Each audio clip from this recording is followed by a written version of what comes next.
আপনারা জানেন রিসেন্টলি মালয়েশিয়াতে কিন্তু ভিসাতে একটু ঝামেলা হচ্ছে। ভালো, ভালো কিছু প্রোফাইল আমরা দেখতে পেয়েছি মালয়েশিয়ার ভিসা রিজেক্ট হচ্ছে। তো আমরা আরো কিছু মানুষের সাথে কথা বলেছি, অনেকের ফোন পেয়েছি, মেসেজ পেয়েছি যে তাদের মালয়েশিয়ার ভিসা রিজেক্ট হচ্ছে। তো আসলে আপনারা যদি প্রপার ডকুমেন্টটা এখন যদি মালয়েশিয়াতে সাবমিট না করেন তাহলে কিন্তু আপনার প্রপারটা রিজেক্ট হওয়ার চান্সেসটা বেশি। সেক্ষেত্রে অবশ্যই মালয়েশিয়া এম্বাসির চেকলিস্ট ওয়াইজ যে ম্যান্ডেটরি রিকোয়ারমেন্ট গুলো আছে সেগুলো দেওয়ার চেষ্টা করবেন, তাহলে ভিসাটা পাবেন। কেননা মালয়েশিয়া কিন্তু এখন ভিসার উপরে তারা অনেকটা কঠোরতা নিয়ে আসছে। ডকুমেন্ট গুলোকে 100% তারা এখন ভেরিফাই করতেছে।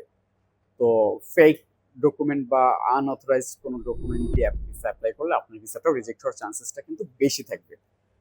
আর ইউরোপিয়ান ট্যুরস ভ্যাকেশন থেকে যদি আপনার মালয়েশিয়া ভিসাটা করতে চান, কনফার্ম করতে চান, তাহলে আমাদের হোয়াটসঅ্যাপ অথবা ফেসবুক মেসেঞ্জারে আপনারা মেসেজ করতে পারেন, অথবা আমাদের কন্ট্যাক্ট নাম্বারে ডিরেক্টলি কল করে আপনার কাঙ্ক্ষিত সার্ভিসটা নিতে পারেন। Best service provider European tours vacation. আসসালামু আলাইকুম।